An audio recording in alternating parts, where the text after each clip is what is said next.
Hello viewers, welcome to masters of math. நம்ம இன்றைக்கி இந்த வீடியோவில் teaching and learning B.ED first செம்மோட ப்ரீவியஸ் இயர் கொஷின்ஸ் தான் பார்க்க போகிறோம். வாங்க வீடியோக்குள்ளே போகலாம்.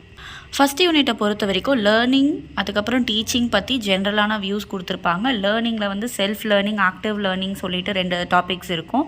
சாப்டர் வந்து ரொம்ப இம்பார்ட்டண்ட்டான சாப்டர். நீங்கள் வந்து ஈஸியாக இதை வந்து படிச்சிட முடியும். First one concept of learning and its basic principles. ரொம்ப இம்பார்ட்டண்ட்டான கொஷின் இந்த பேசிக் பிரின்சிபல்ஸ் ஆஃப் லேர்னிங்ன்ற கொஷின். ஸோ லேர்னிங்னா கான்செப்ட் என்ன, மீனிங் என்ன, எதனா டெஃபினேஷன்ஸ் இருந்தால் டெஃபினேஷன்ஸ் எழுதிட்டு அதுக்கப்புறம் அந்த பிரின்சிபல்ஸை லிஸ்ட் அவுட் பண்ணணும். Second question meaning of self learning and its implication. So இந்த லெசனை பொறுத்த வரைக்கும் செல்ஃப் லேர்னிங், ஆக்டிவ் லேர்னிங் சொல்லிட்டு 2 டாபிக் இருக்கும். செல்ஃப் லேர்னிங்னா என்ன, அதுக்கு எதனா டெஃபினேஷன்ஸ் இருந்துச்சுன்னா டெஃபினேஷன்ஸ் கொடுத்துட்டு அது எந்த வகையில் வந்து யூஸ் ஆகுது, இம்ப்ளிகேஷன்ஸை எழுதணும். Third question, what do you mean by teaching? Give any 3 definitions of teaching and explain the characteristics of good or effective teaching. இங்கே இதில் என்ன கேட்டிருக்காங்கன்னா, டீச்சிங்னா என்ன அப்படின்னு கேட்டிருக்காங்க. ஸோ நீங்கள் வந்து மீனிங் எழுதணும். அடுத்தது டெஃபினேஷன்ஸ் கேட்டிருக்காங்க. டீச்சிங்கோட 3 டெஃபினேஷன்ஸ் அதை எழுதிட்டு அடுத்தது நல்ல டீச்சிங் எப்படி இருக்கணும், அதோட கேரக்டரிஸ்டிக்ஸ் என்னென்னு சொல்லிட்டு நீங்கள் லிஸ்ட் அவுட் பண்ணியிருக்கணும். இந்த explain the characteristics of good or effective teaching வந்து ரொம்ப இம்பார்ட்டண்ட். இந்த கொஷின் வந்து யூனிட் 1லேயும் வரும், யூனிட் 5லேயும் வரும். ஸோ எதனா ஒரு யூனிட்டில் கண்டிப்பாக இந்த கொஷின் பேப்பரில் கேட்டுருவாங்க. அடுத்தது active learning, techniques of active learning. Techniques of active learning வந்து ரொம்ப இம்பார்ட்டண்ட்டான கொஷின். ஸோ ஆக்டிவ் லேர்னிங்னா என்ன, டெஃபினேஷன்ஸ் எழுதணும். எப்போவுமே வந்து ஒரு கொஷினை படிக்கும்போது அது எப்படி படிக்கணும்னா, நீங்கள் மீனிங் என்ன, டெஃபினேஷன்ஸ் எதனா ஒரு 3 to 4 டெஃபினேஷன்ஸ் படித்து வச்சுக்கணும். அது வந்து உங்களுக்கு ஹைலைட் பண்ணி காட்டிக்கிறதுக்கு யூஸ் ஆகும். அதே மாதிரி அதோட கேரக்டரிஸ்டிக்ஸ் இருந்துச்சுன்னா, நேச்சர் இருந்துச்சுன்னா, அந்த மாதிரி வந்து தனித்தனியாக கொடுத்துருப்பாங்க புக்கில். அந்த மாதிரி படிச்சுட்டு இப்போ எதனா டெக்னிக் கொடுக்குறாங்கன்னா அதோட எஜுகேஷனல் இம்ப்ளிகேஷன்ஸ் என்ன, எப்படி நம்ம வந்து சொல்லிக் கொடுக்கும்போது அதை நம்மளோட யூஸ் பண்ணலாம் அப்படின்றத வந்து படித்து வச்சுக்கோங்க. ஸோ இது வந்து ஒரு ஓவரால் வியூ வந்து உங்களுக்கு கொடுக்குற மாதிரி இருக்கும். அடுத்த question, road learning and meaningful learning, bring out the differences between them. அப்படியே மனப்பாடம் பண்ணுறதுக்கும் புரிஞ்சு படிக்கிறதுக்கும் என்னென்ன வித்தியாசம் இருக்குது அதை வந்து லிஸ்ட் அவுட் பண்ணணும். அடுத்தது characteristics of good learning. Good டீச்சிங்கோட கேரக்டரிஸ்டிக்ஸ் எப்படி ரொம்ப இம்பார்ட்டண்ட்டோ, குட் லேர்னிங்னா அதுக்கான கேரக்டரிஸ்டிக்ஸ் வந்து எப்படி இருக்கணுன்றதை தெரிஞ்சு வச்சுக்கோங்க. இது வந்து ஒரு 2 டைம்ஸ் கேட்டிருக்காங்க. அடுத்தது techniques of self learning by highlighting its educational implication. Active learning எப்படி ஒரு சில டெக்னிக்ஸ் இருந்துச்சோ அதே மாதிரி செல்ஃப் லேர்னிங்க்கு டெக்னிக்ஸ் இருந்திருக்கும். அது எப்படி யூஸ் ஆகுதுன்றதை எழுதணும். அடுத்தது modern strategies of teaching and learning. இது வந்து டீச்சிங் அண்ட் லேர்னிங்கில் இருக்கக்கூடிய ஒரு ஜென்ரலான வியூ. என்னென்ன ஸ்ட்ராட்டஜிஸ்லாம் யூஸ் பண்ணி எஃபெக்டிவாக டீச் பண்ணலாம், என்னென்ன ஸ்ட்ராட்டஜிஸ்லாம் யூஸ் பண்ணி எஃபெக்டிவாக லேர்ன் பண்ண வைக்கலாம் அப்படின்ற மாதிரி எழுதணும். அடுத்த question, techniques involve in road learning. இப்போ ரோட் லேர்னிங், மீனிங்ஃபுல் லேர்னிங்னு ஒரு கொஷின் பார்த்தோம். ஸோ அதில் ரோட் லேர்னிங்கில் என்னென்ன டெக்னிக்ஸ் இருக்குது அப்படின்றத லிஸ்ட் பண்ணணும்.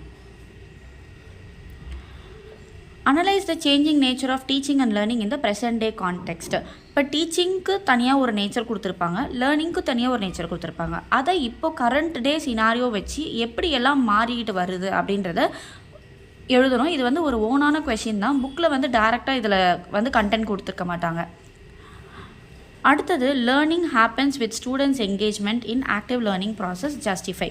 ஆக்டிவ் லேர்னிங் ப்ராசஸில் ஸ்டூடெண்ட்டோட என்கேஜ்மெண்ட் இருந்தால் தான் படிக்கிறது, அவங்க வந்து கற்றுக்கிறதுன்றது இருக்கும். அதை ஜஸ்டிஃபை பண்ண சொல்கிறாங்க. ஸோ இந்த ஆக்டிவ் லேர்னிங் டெக்னிக்ஸ் மூலயமா எப்படி ஸ்டூடெண்ட்ஸை வந்து ஆக்டிவாக பார்ட்டிசிபேட் பண்ண வச்சு அவங்களுக்கு வந்து அந்த நாலேஜை கொடுக்குறோம் அப்படின்றத வந்து நீங்கள் எழுதணும். Unit 2, importance of observation in out of school learning. Out of ஸ்கூல்னால் வந்து இப்போ கிளாஸ் ரூம் இல்லாமல் கிளாஸ் ரூமை விட்டு வெளியில் படிக்கிறதோட இம்பார்ட்டன்ஸ் என்னென்ன. அடுத்தது, meaning of diverse classroom, explain the important features of a diverse classroom. இது இம்பார்ட்டண்ட்டான கொஷின். டைவர்ஸ் கிளாஸ் ரூம்னா என்ன, நம்மளோட கிளாஸ் ரூமில் ஸ்டூடெண்ட்ஸ் வந்து ஒவ்வொருத்தரும் ஒவ்வொரு மாதிரி இருப்பாங்க. ஸோ அது வந்து டைவர்சிட்டி அப்படின்னு சொல்கிறோம் நம்ம. ஸோ டைவர்ஸ் கிளாஸ் ரூமோட மீனிங் என்ன, அதோட இம்பார்ட்டன்ட் ஃபீச்சர்ஸ் என்னன்னு எழுதணும். அடுத்தது, concept of and approaches to out of school learning. Out of school லேர்னிங்கோட கான்செப்ட் என்ன, எப்படிலாம் நம்ம அதை அப்ரோச் பண்ணலாம் அப்படின்றத எழுதணும். Fourth question, need to identify and understand the diverse learning needs of students. இது ரொம்ப இம்பார்ட்டண்ட்டான கொஷின். ஸ்டூடெண்ட்ஸோட லேர்னிங் நீட்ஸ் வந்து ஒவ்வொருத்தருக்கு ஏற்ற மாதிரி மாறும். ஸோ அதை எப்படி நம்ம ஐடென்டிஃபை பண்ணணும், அதை எப்படி வந்து நம்ம புரிஞ்சிக்கணும், அதுக்கான தேவை என்ன அப்படின்றத எழுதணும். அடுத்த question, advantages of learning outside the classroom. இப்போ கிளாஸ் ரூம்குள்ளேயே படிக்காமல் கிளாஸ் ரூம் விட்டு வெளியில் போய் படிக்கிறதோட அட்வான்டேஜஸ் என்ன, கிளாஸ் ரூம் விட்டு வெளியில் போய் கற்றுக்கிறது என்ன, லெபார்ட்டரி சொல்லலாம், நம்ம ஃபீல்ட் ட்ரிப் சொல்லலாம். ஸோ அந்த மாதிரி நிறைய பிளேசஸ்க்கெல்லாம் கூட்டிகிட்டு போய் அவங்கள வந்து கற்றுக்க வைக்கிறதா வந்து outside the classroom. அதோட அட்வான்டேஜஸ் என்ன அப்படின்னு சொல்லி கேட்குறாங்க. அடுத்த question, a teacher's role in understanding and preparing for a diverse classroom is crucial, justify. ஒரு டீச்சரோட ரோல் வந்து டைவர்ஸ் கிளாஸ் ரூமில் அவங்க எப்படி புரிஞ்சிக்கிறாங்க, அவங்க எப்படி ப்ரிப்பேர் பண்ணுறாங்கன்றது வந்து ரொம்ப இம்பார்ட்டண்ட். அதை வந்து ஜஸ்டிஃபை பண்ண சொல்லியிருக்காங்க. அடுத்த question, discuss the purpose of learning in the school by analysing its advantages and limitations. இப்போ நம்ம ஸ்கூல்லே இருந்து கிளாஸ் ரூம் செட்டப்புக்குள்ளே இருந்து படிக்கிறோன்னா அதோட பர்பஸ் என்ன, அதை வந்து நம்ம எப்படி அனலைஸ் பண்ணோன்னா அதோட அட்வான்டேஜஸையும் டிஸ்அட்வான்டேஜஸையும் விட்டு ஒரு டிஸ்கஷன் மாதிரி எழுதணும். அடுத்தது, preparations that the teacher is expected to carry out in order to address the diverse needs of the students. Class ரூமில் அந்த டைவர்ஸ் லேர்னர்ஸோட தேவைகளை நம்ம வந்து பூர்த்தி செய்கிறதுக்கு ஒரு டீச்சர் என்னென்ன மாதிரியெல்லாம் அவங்களோட ப்ரிப்பரேஷன் ஸ்ட்ராட்டஜிஸை வச்சுருக்கணுன்றத இந்த கொஸ்டின். அடுத்த question, prepare a plan to help students with speech and learning difficulties in the classroom. இப்போது டைவர்ஸ்குள்ளேயே வந்து ஸ்பெசிஃபிக்காக கேட்குறாங்க. ஸ்பீச் அண்ட் லாங்குவேஜ் டிஃபிகல்ட்டிஸ் இருக்கிற ஸ்டூடெண்ட்ஸ்க்கு ஹெல்ப் பண்ணுறதுக்கு எதனா ஒரு பிளான் வந்து நம்ம ஸ்ட்ராட்டஜி வந்து லிஸ்ட் அவுட் பண்ணி எழுதணும்.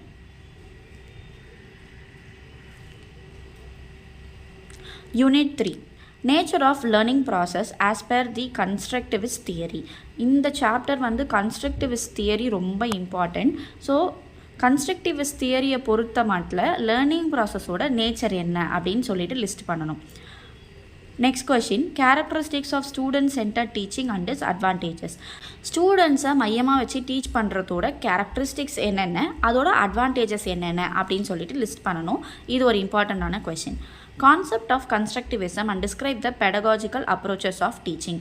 இது ரொம்ப ரொம்ப இம்பார்ட்டண்ட்டான கொஸ்டின். கன்ஸ்ட்ரக்டிவிசம்னா என்னன்னு எழுதிட்டு அதில் பெடகாஜிக்கல் அப்ரோச்சஸ் வந்து 3rd யூனிட்டில் லிஸ்ட் பண்ணியிருப்பாங்க. அதை வந்து நம்ம எழுதணும். அடுத்தது, merits and demerits of teacher and student center teaching. Already student center டீச்சிங்கோட அட்வான்டேஜஸ் கொஸ்டின் பார்த்தோம்.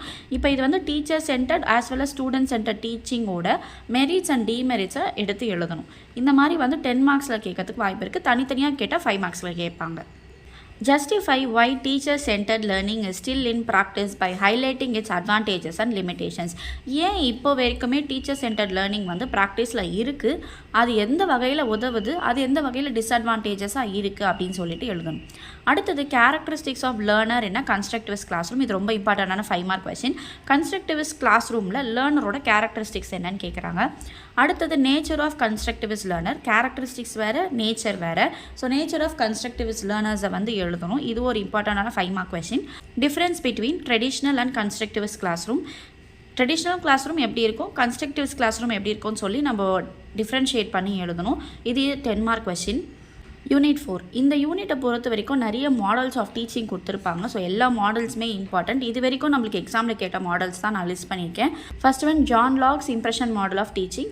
இந்த மாடல் ஆஃப் டீச்சிங்கில் ஜான் லாக்கு என்னென்னலாம் சொல்லியிருக்காரு அப்படின்றத வந்து நம்ம டிஸ்கிரைப் பண்ணி எழுதணும். அடுத்தது, teaching model explain the characteristics and functions of a teaching model. இது ஜென்ரலான கொஸ்டின். டீச்சிங் மாடல்னால் என்ன, அது எதுக்கு யூஸ் ஆகுது, அதோட கேரக்டரிஸ்டிக்ஸ் என்ன, ஃபங்க்ஷன்ஸ் என்ன அப்படின்றத எழுதணும்.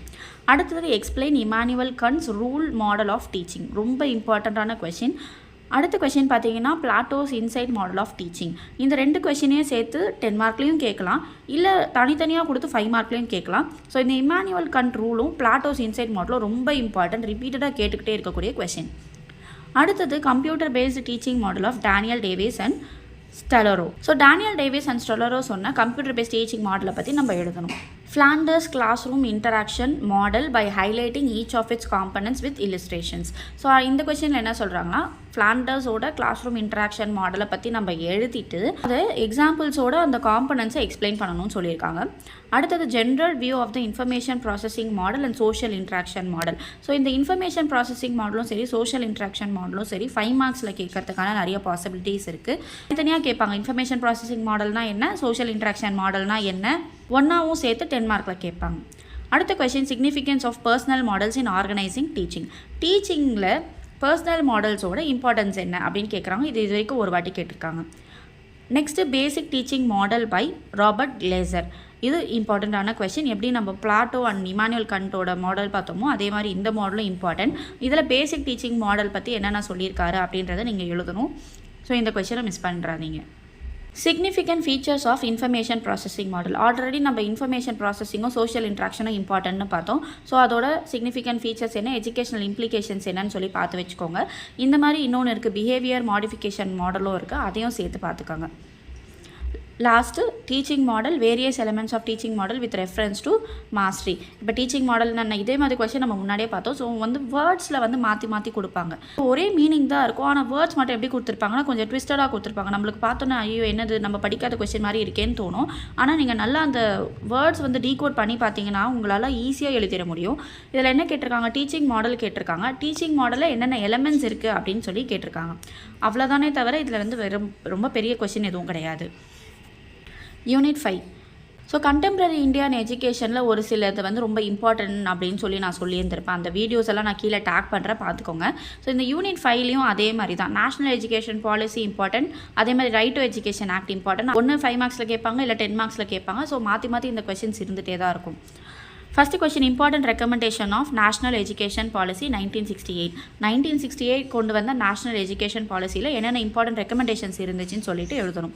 அடுத்தது professional ethics and accountability of teachers mention the important dimensions of it. இது ரொம்ப இம்பார்ட்டண்ட்டான கொஸ்டின். வேர்ட்ஸ் மாற்றி கேட்டாலுமே ஒரே மீனிங்கில் தான் வரும்.